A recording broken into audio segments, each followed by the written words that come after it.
Good morning, everyone. Welcome to our second in a series of 3 webinars on the upcoming changes in wireless and mobility applications. This is, as I mentioned, our second in a series of 3. We did conduct our first one on October 15th, which was recorded. If you would like the recording, if you will email me at tomk@goluminet.com. Again, tomk@goluminet.com, or call me at 317-806-2222. I'll be happy to get you the link, and you can listen in to our first webinar.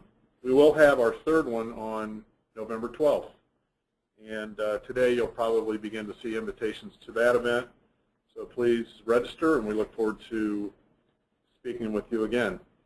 You'll notice at the bottom of your screen that there's a question box. If you have questions during the presentation this morning, feel free to submit those, and we'll get to Q&A at the end of the presentation. Again, thanks for attending, and I'm going to turn it over now to Parker Woods, our wireless expert, to talk a little bit more about building wireless infrastructures for the upcoming ratification of 802.11ac.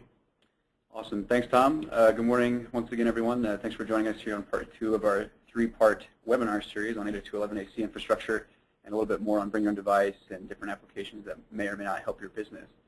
We're going to take the first few minutes here, probably the first 5 minutes, to kind of review for if there's anybody on the call that did not join us for our first part. We're going to review a little bit and kind of take the meat out of that and just kind of touch on it before we get started on the second part here. So let's go ahead and get started. Today is part 2, building wireless infrastructures to support 802.11ac and mobility solutions. And just to kind of review, what are some of the common wireless challenges that we're currently facing today and how it's differed from the past?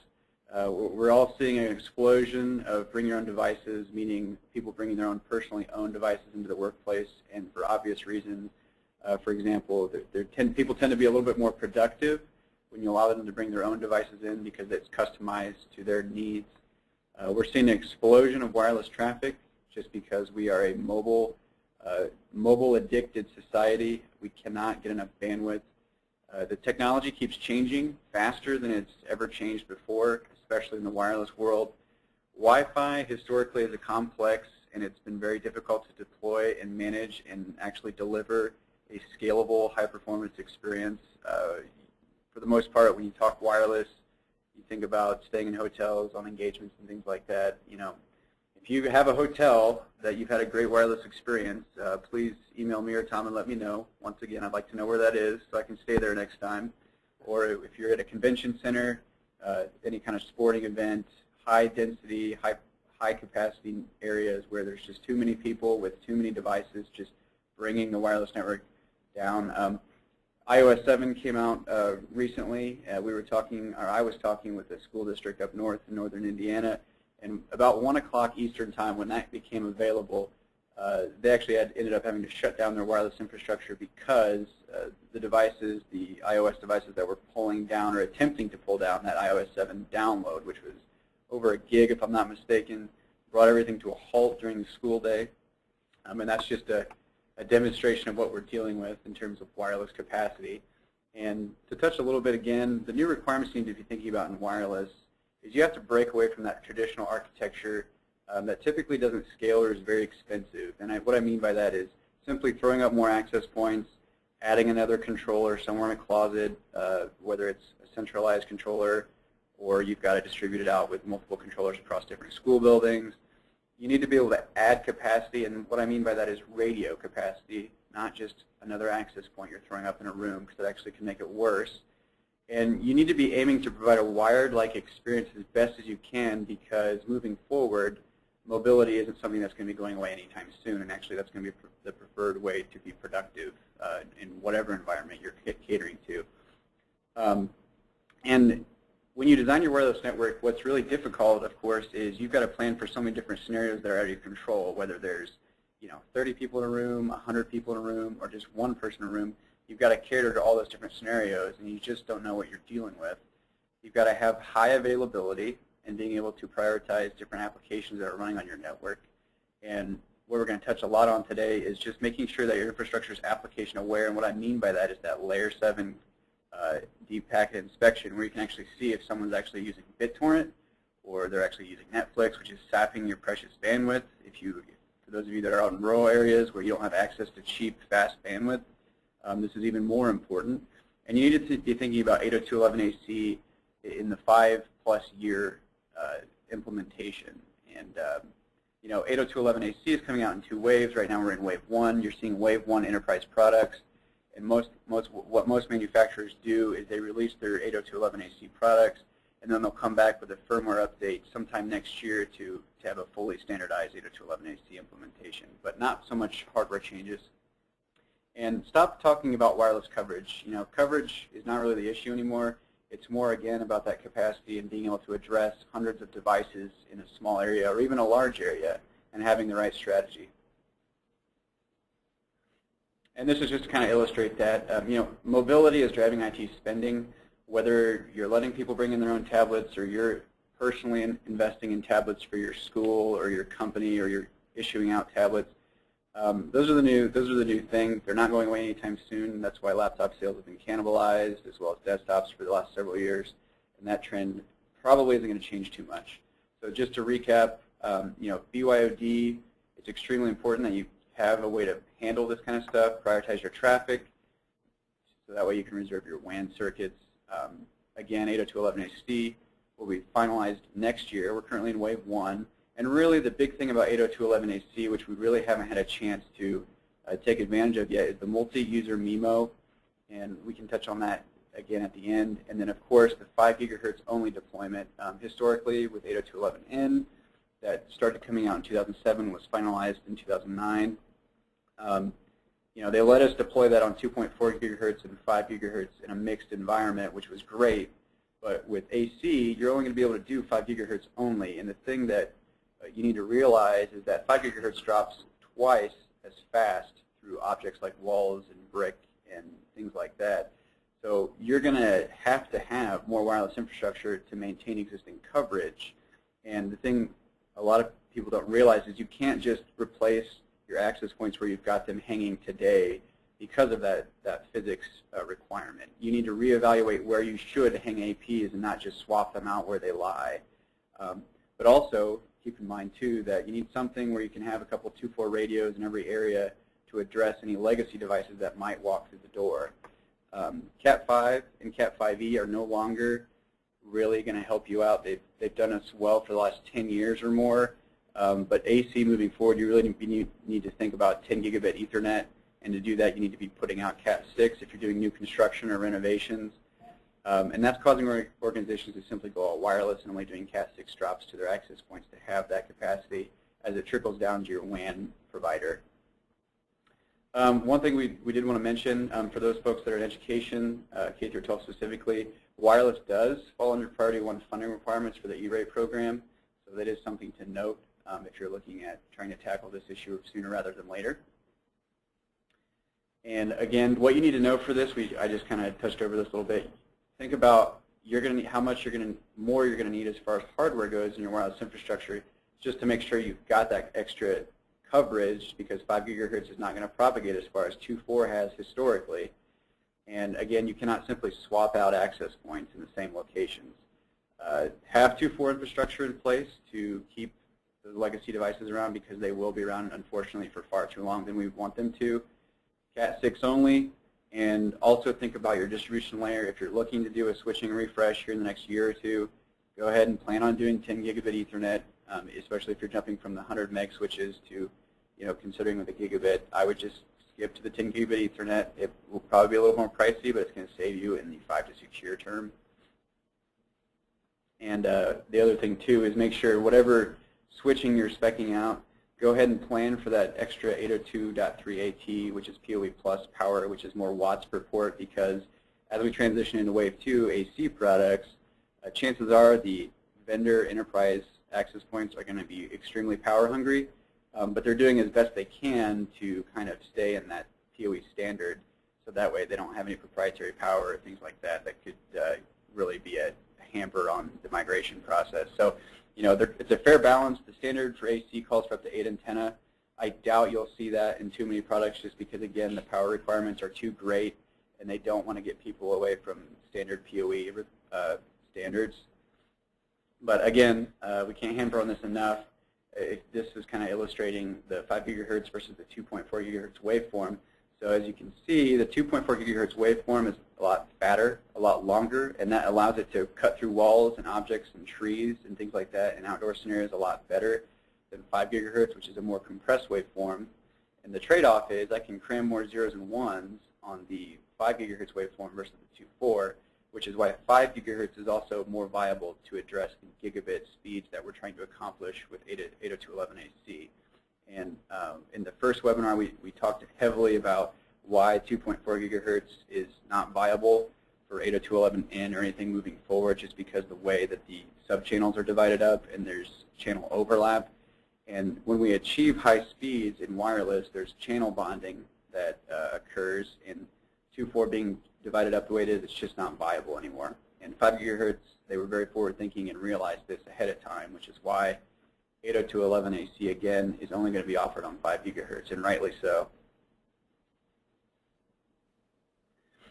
Just to review a little bit, multi-user MIMO, and just to illustrate for a second here, the way that MIMO works, it's the concept when you've got multiple antennas on an access point. In order to achieve those high speeds that we see on client devices, those 300, 150 meg or higher, and then now we're getting into the gigabit possibly, is you take your data stream, your data chunk, and you divide it up, and you send it across multiple antennas, and then depending on what your client radio looks like, if it's a laptop, if it's a tablet, it varies. It will reassemble those different data streams on the client side, and that's how, by dividing it up and splitting basically the load of that transfer across multiple antennas, that's how we achieve that high speed, high throughput. And the thing to notice, and what's got everybody excited about 802.11ac, is that with multi-user MIMO, historically with the way that 802.11 was designed, let's say I've got a couple 802.11n clients that are able to communicate at 150 megs per second, and then I've got somebody who brings in like an 802.11b device.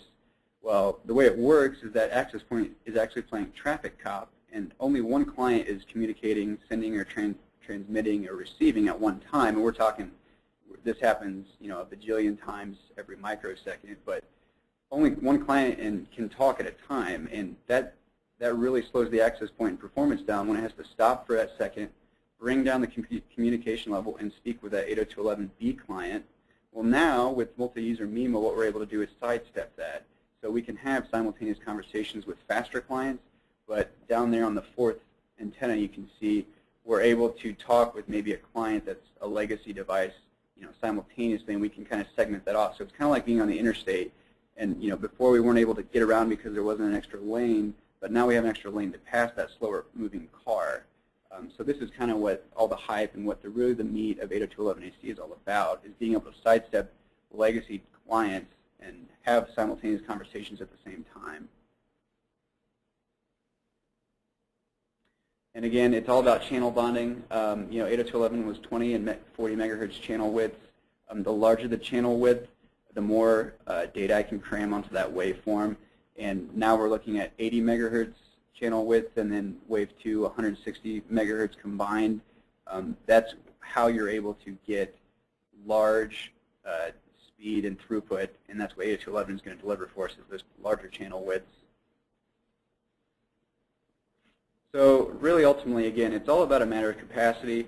Historically, Wi-Fi, and the reason why everybody hates Wi-Fi, and it's just been not a great experience, is because typically you cannot get as much bandwidth out of it, obviously, as a wired connection. And when we're trying to shoot for a wired experience, it's very difficult to do. And even though this graphic right here is referring to an 802.11 radio, it's going to be even more important moving forward with 802.11c, because if I've got a radio, and we talked about this a lot in the first webinar, is even though I've got a 300 meg radio, theoretically, when you take out the overhead of actually communicating with clients and then any interference in the spectrum, especially on 2.4 gigahertz, you really don't have that much capacity in that 300 meg radio. Plus, if I throw multiple clients onto that single radio, so if I've got 30 kids sitting in a classroom with tablets, and I'm slamming that 2.4 radio, let's say they're all 2.4 clients, this is even worse. I'm lucky if I can get a meg per client, depending on how many are, and it only gets worse the more devices you throw on it. So that's just kind of illustrate what we're dealing with and how wireless works. You'll never get, and we touched on this a little bit with 802.11ac. What you're really shooting for is you're not going to do gigabit speeds to your clients. You're shooting for like 100 megs per every client. If you can accomplish that, that is what you're shooting for. And it's just unrealistic to say that we're going to do gigabit speeds to every client, especially when we've got so many devices in a given area. It's just not feasible. So realistically, with 802.11ac, we've got some serious performance improvements, but you're really shooting for that 100 megs per device. And if you can do that, you're far ahead of everybody else.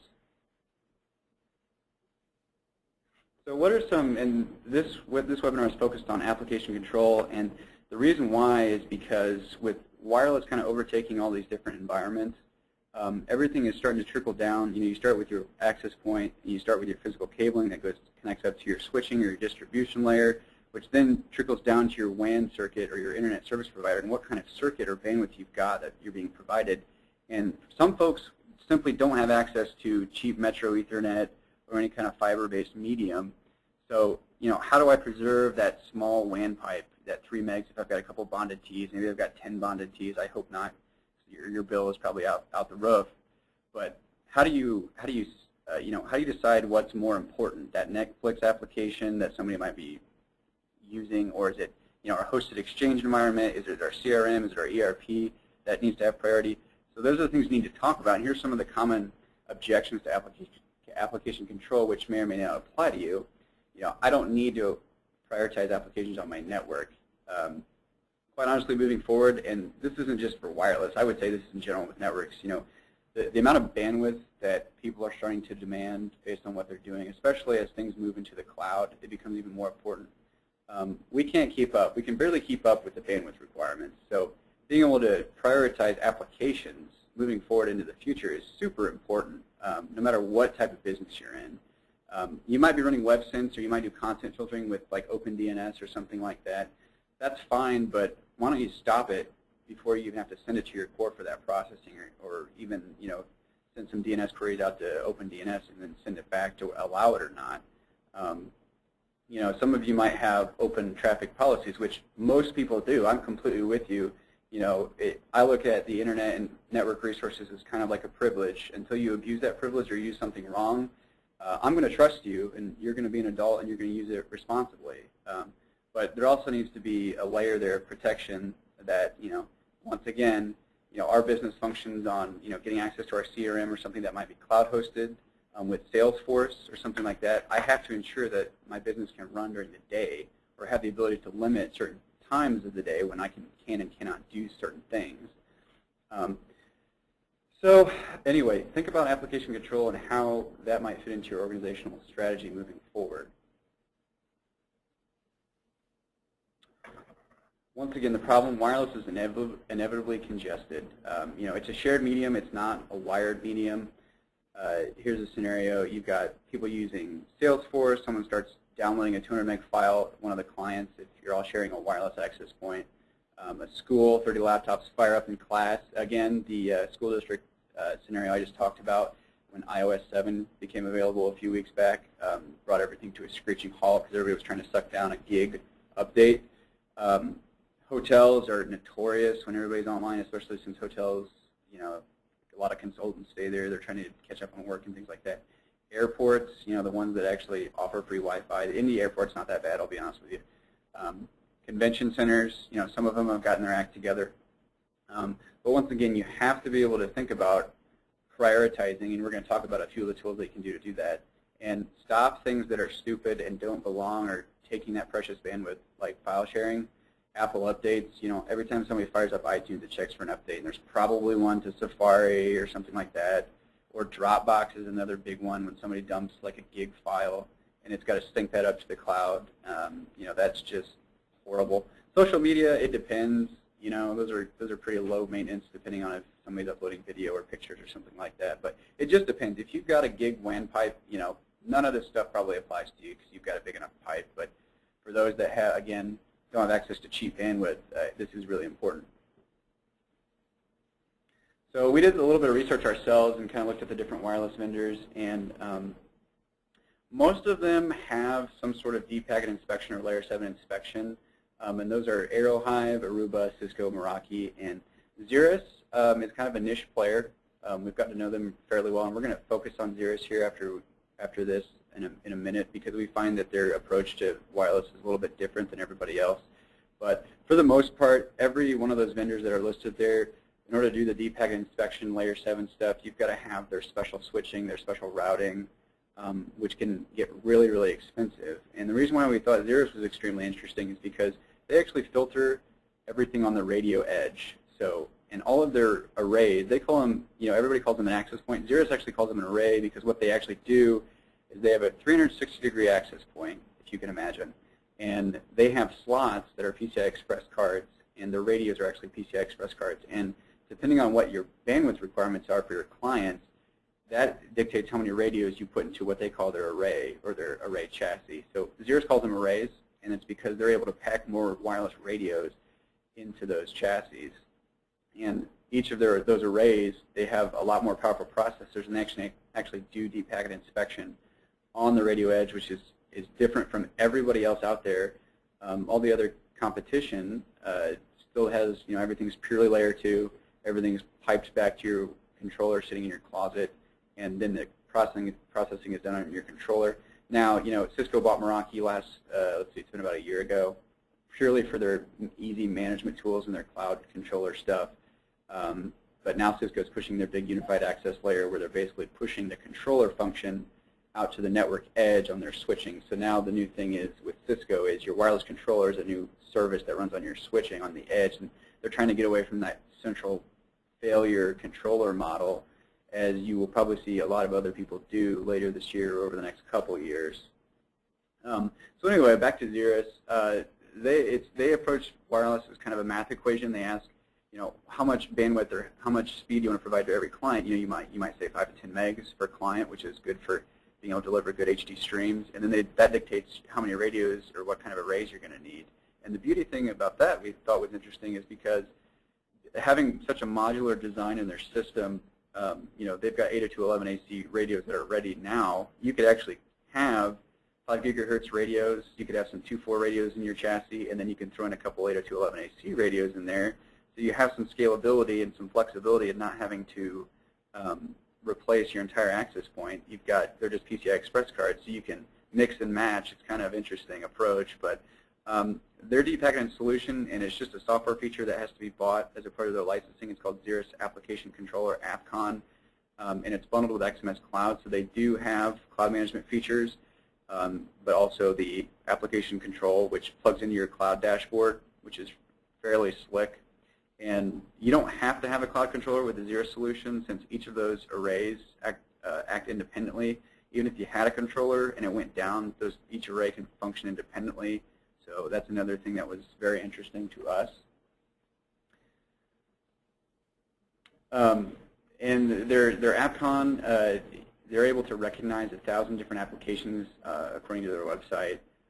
They can permit, prioritize, throttle, or block applications, which is pretty slick. And as we talked about, for education, this could be very cool. You can control it by client. You can control it by certain VLANs. So maybe you have a couple VLANs defined out for different wireless networks. And maybe I let my teaching staff on one SSID, and I let them do kind of whatever they need to. But maybe on the student SSID, which is a different VLAN, I can say, okay, no access to social media between 8 a.m. Eastern and 3 p.m. Eastern. And then after that, I don't care if you get on Facebook or not, but during the school day, you're not going to be able to have access to those types of things. Or I might filter out Box or Dropbox or Pandora or those types of things. So that kind of granular control would be very appealing to education and potentially other businesses. It depends on how productive their workers are. But so this is kind of just to illustrate that process. Let's say you have a Xeris wireless array and you've got the deep packet inspection licensing enabled, or you bought it. I'm able to allow Blackboard and prioritize that type of application as high quality of service. But maybe somebody's streaming ESPN or SportsCenter or something on, and I need to say, you know what, we've only got like a 10 meg, 30 meg circuit for the entire school system. I'll let it happen, but it's not a high priority, so you might have to wait for that jitter, or you might have to wait for it to buffer a little bit longer. And then, of course, iOS 7 came out. I'm going to stop that altogether and let people go home and download that, because my bandwidth's too precious. And then again, I'm going to stop Facebook and Zynga and Twitter during the school day and things like that. And again, it's 30Xeris's AppCon is integrated into every array. It's just a license feature that has to be enabled or purchased. And being able to easily apply these metrics and control to each array is really, really important. And having it tie in with your XMS Cloud controller, which is just your cloud managed solution. You can also do a standalone controller if you want to have a virtual appliance do all your controlling or be, quote, your wireless controller. But again, it's not required. Each array can function without a controller, even if it goes down for some reason or something like that. And quite honestly, they're the only ones that seem to be catering to, if it shouldn't be on the network, why don't you just stop it before it even gets on the backplane of the access point? Why even bother sending it down your network to your core if you can stop it on the very edge? And that's the kind of mentality I think is going to be even more important as we move into the future, not with just wireless infrastructure, but probably even on the wire, and things like that, just because we're too bandwidth hungry and we have to stop it because it's just continuing to grow exponentially. That's why we keep getting all these bandwidth quotas on our cellular providers, because it's out of control. I missed the days of unlimited data plans when I first got my iPhone 7 in 2000, or my original iPhone 3G back in 2007. I remember, AT&T, but that's why they keep locking all these things down, and they're making a fortune off mobile now. But here's some other options. You just need to, if you don't have any kind of network monitoring in place, it's something to consider. But the problem with these solutions is it's great. It gives you insight as to what's actually going on in your network, and you can, instead of being reactive to issues, you can always be proactive and see things start to go the other way before the end user notices. But the problem is they can't do any kind of intervening. It's really purely just monitoring. And everybody's probably familiar with SolarWinds. AppNeta is a fairly new one. SpiceWorks, so SolarWinds and SpiceWorks is what a lot of people are familiar with. But again, those things just provide network monitoring, and you can't intervene. And so that's the only thing. So if you can, again, if you can find a vendor that works for you, and if they have some sort of feature that you can just keep integrated with your one vendor platform instead of having to have half a dozen different vendors doing different things, always, of course, stick with a consolidated vendor if you can. And if they have something that can intervene, great. So just a little review. New construction, remodel, new wireless placement, Cat6 cabling. Don't even consider Cat5e. Don't just do a forklift replacement on your existing access points, especially if you've got fixed 2 radio access points deployed today. You need to reevaluate. We're going to hang them for your AC migration. Maintain some 2.4 radios. Okay, replace your distribution layer, your switching, in other words, with 10 gigabit Ethernet. Just go ahead and stomach it and do it. It'll save you so much in the long run. And PoE plus power is what you need to be thinking about, because these AC capable access points are going to be super power hungry, which may affect some of your power runs in your closets depending on what you've got circuit-wise. Evaluate your ISP. Start thinking about it. If you're coming up on the end of your contract, look at your options. Shop the fiber. If it were me, I would seriously consider looking for somebody that can bring some to me over fiber-based medium, because quite honestly, the coaxial cable, things of that nature, your T1s, of course, obviously, the technology, they cannot deliver any more speed to you over those types of technologies. It seems to be fiber is really the sure, safe way to go as far as scalability moving to the future, because it's more just turning up the dial if you need more bandwidth.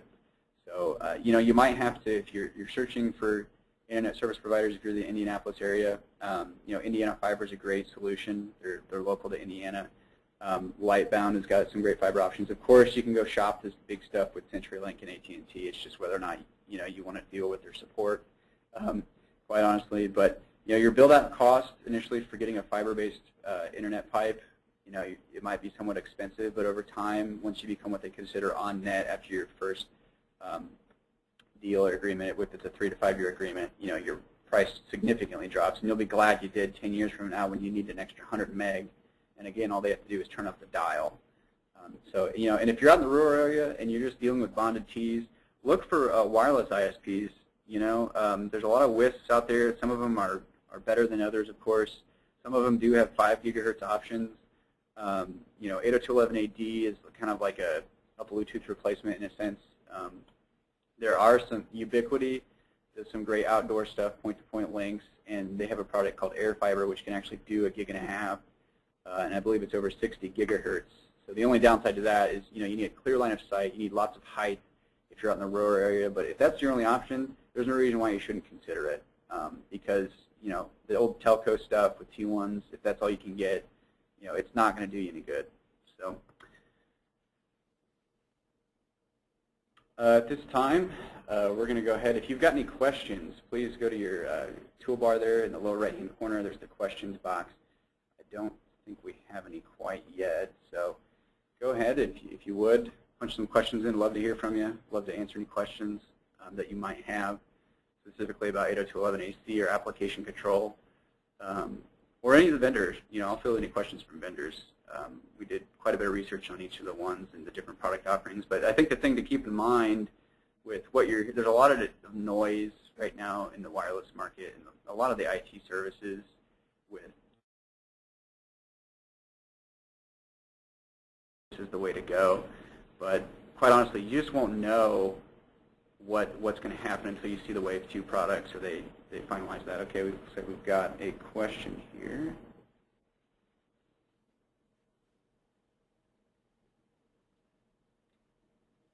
Give me a moment here. I'm going to blow this up.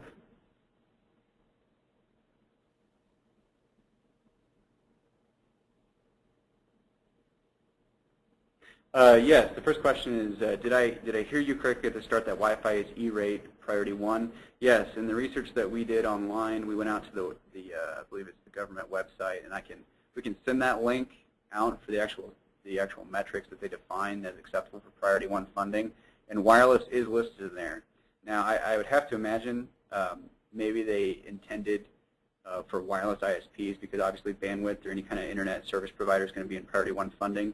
But wireless is defined in there, so I would play with that and use that flexibility and say, wireless is the medium that we're going to be moving forward in the future too. So the two fiber companies. The second question is, what were the two fiber companies in Indy? The ones that we've worked with and the ones that we kind of enjoy is Indiana Fiber, and they're local to Indiana. And basically, Indiana Fiber is a conglomerate of local telcos throughout the state of Indiana that got together probably, I want to say 5 or 6 years ago, and they formed Indiana Fiber in agreements with each other to stay competitive against the big guys like AT&T and things like that. But what we love about Indiana Fiber is that their NOC, or their Network Operations Center, is in Indianapolis, and we always enjoy working with local folks and getting issues resolved locally instead of being thrown up the chain to some Tier 1 support center elsewhere in the world. So again, those were Indiana Fiber Network. We can hook you up with a contacts there, as well as Lightbound, which is also the old Quest. They switched from the old Indianapolis Quest infrastructure many, many years ago, and they're now called Lightbound. They're good. Again, you can also go out and shop. AT&T, Frontier, CenturyLink are the big ones that of course can get you service. Just as whether or not you want to put up with that support if you ever have an issue. But the big guys, of course, will probably be able to get you the cheaper price. But again, it's just the price you pay later. And the last question is, will you send us a copy of the slides after the presentation is complete? Yes, if you would, email Tom to get a copy of this presentation. It is being recorded and it will be made available. Email Tom at tomk@goluminet.com. And if there's other questions, please email me. My email is parkerw@goluminet.com. And would love to hear from you, answer any questions, or help you if you've got a project you're thinking about doing an 802.11ac migration. I just was looking to see if we had another question. I do want to reiterate that we are recording this, and we will send you a link to get the recording, both the first webinar and this webinar. If you would like the E-rate information that Parker mentioned, again, just send us an email. And also for Indiana Fiber Network and Lightbound, if you have questions about other vendors. But yeah, the slides and the audio are being recorded today, so those are all available to you. All right, well, if anybody has any questions real quick, I'll sit tight here for just a second if anybody has any last-minute questions.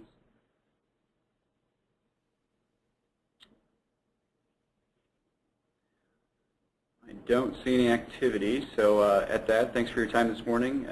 Again, we'll have our third webinar. And when's that, Tom? November 12th at 9 a.m. And you'll see invitations going out.